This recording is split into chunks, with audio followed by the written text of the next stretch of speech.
What would you do if you met the perfect woman? But loving her meant revealing a secret you've hidden your entire life. Because that's exactly what happened to Sarah.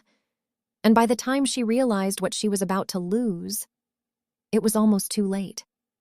Sarah was 27, a successful IT consultant, the kind of woman who always looked composed, always professional, always in control. At least that's what everyone believed. What nobody knew was that every time her coworkers talked about husbands, boyfriends, or marriage, Sarah smiled, nodded, and changed the subject, because the truth was something she had spent years hiding.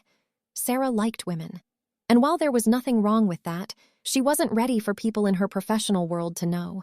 Her reputation meant everything to her, maybe too much.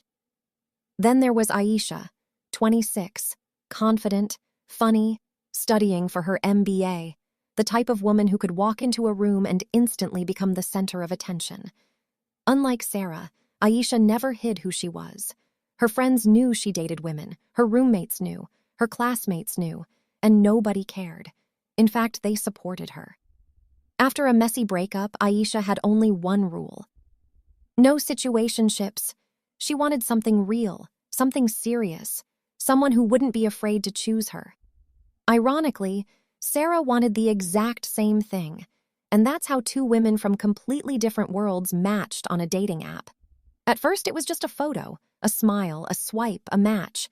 Then came a message. Aisha, okay, be honest. Did you swipe right because of my smile or my dog? Sarah laughed. Sarah, your dog. Aisha, wow, heartbreaking. Sarah, your smile was a close second. Aisha stared at her screen, then smiled, because somehow, this stranger was already different.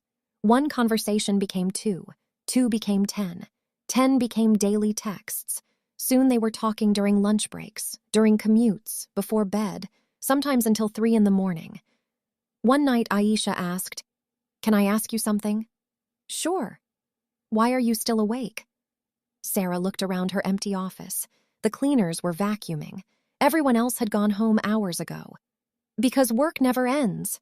Aisha sent a laughing emoji. "No, that's the excuse." "What's the real answer?" Sarah stared at the message. Nobody had ever asked her that before. Finally, she typed, "Because going home to an empty apartment is lonely." 3 dots appeared instantly. "Yeah, I know that feeling." And just like that, the walls between them started falling. Weeks later, they met in person. Sarah was nervous, terrified, actually. What if there was no chemistry? What if she'd imagined everything? What if Aisha wasn't interested anymore? Then she saw her, standing outside the cafe, looking exactly like her photos, only prettier, much prettier. Aisha smiled. "So, you're real," Sarah laughed. "Apparently." The date was supposed to last an hour. It lasted 6. The second date lasted even longer at Aisha's place. And by the end of it, they found themselves sitting together on Aisha's couch, close enough to feel each other's heartbeat, close enough to forget every reason they should slow down. "Can I kiss you?" Aisha whispered. Sarah nodded. The kiss was soft, gentle, the kind that makes time disappear. And for the first time in years, Sarah felt happy. Truly happy. Then her phone rang. Roan calling. Sarah froze. Aisha smiled. "Aren't you going to answer?" "It's fine." The phone kept ringing. Again and again and again. Finally, Sarah picked up. "Hey, Roan. Where are you?" Sarah glanced at Aisha, then said the words that would change everything. "At home. Finishing office work." Silence. Not from Roan, from Aisha. The smile slowly disappeared from Aisha's face. She didn't say anything that night, but for the first time since they met, a small crack appeared in their relationship, and neither of them realized how dangerous that crack would become. At first, Aisha tried to ignore it. Everyone had their own journey. Everyone came out at their own pace. She understood that, or at least she wanted to. But over the next few months, little things started adding up. Painful little things. The kind that quietly sit in your heart until they become impossible to ignore. One Saturday afternoon, Aisha posted a picture from brunch with her friends. Her arm was wrapped around Sarah's waist. Nothing romantic, nothing obvious, just two women smiling together. An hour later, Sarah called. "Aisha, can you take that picture down?" The excitement in Aisha's face vanished instantly. "Why?" "My colleagues follow you." "So?" Sarah hesitated. "I just don't want people asking questions." Questions. Aisha hated that word. Questions. As if their relationship was something suspicious. Something that needed explaining. Something that needed hiding. Without saying another word, she deleted the picture. But that night she cried in the shower, where nobody could see her. A few weeks later, one of Aisha's friends hosted a rooftop birthday party. Everyone brought their partners. Everyone.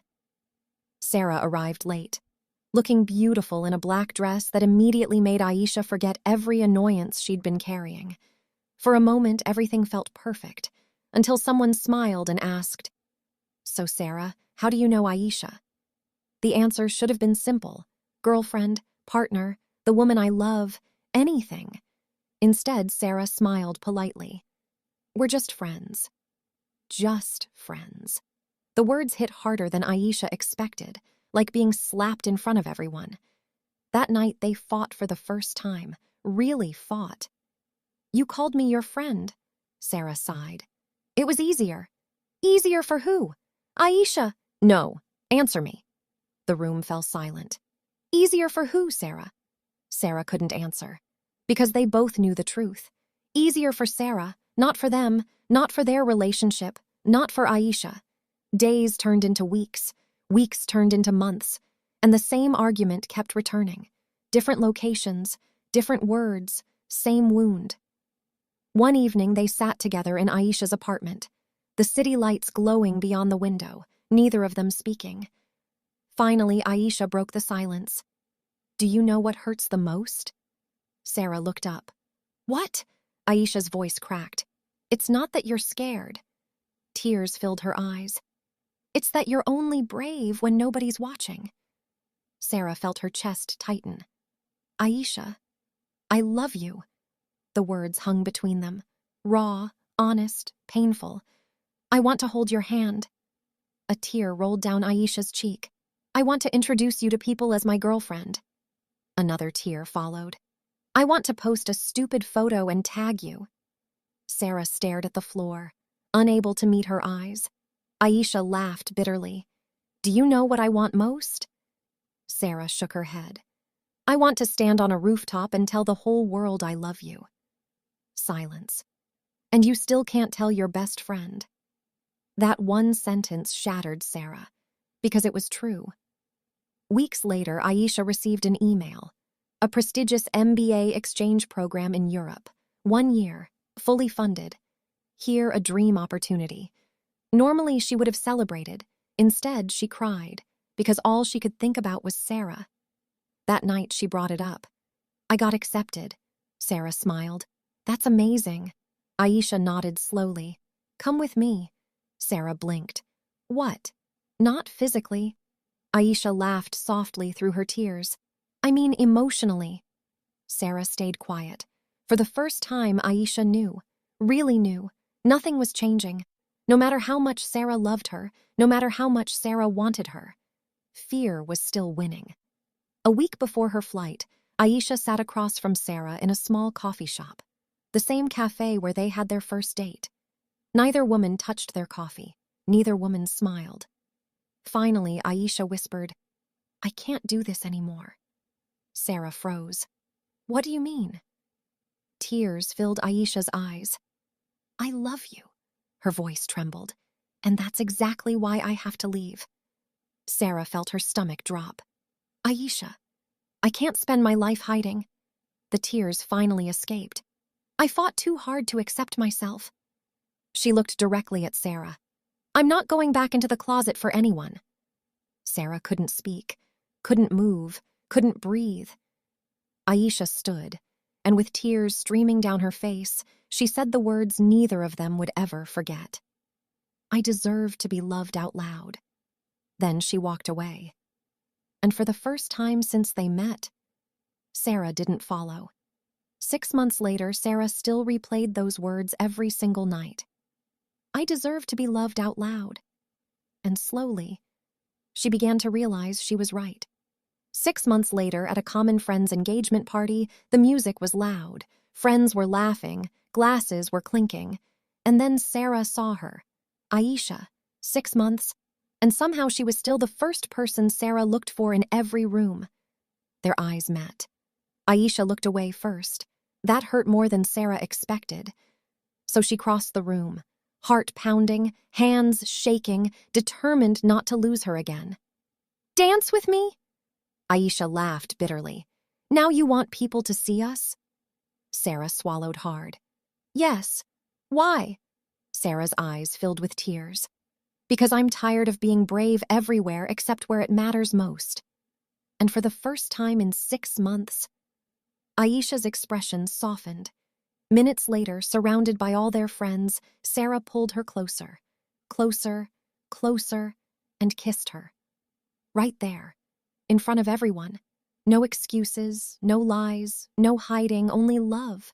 After the party, they sat together beneath the city lights. The same city that once felt too scary, too judgmental, too complicated. Now it felt small, because Aisha was beside her. "So," Aisha whispered, "what happens now?" Sarah smiled, wrapped her arms around her waist, and kissed her slowly. Now I spend the rest of my life making up for 6 very stupid months." Aisha laughed, then kissed her again. And this time, neither of them let go.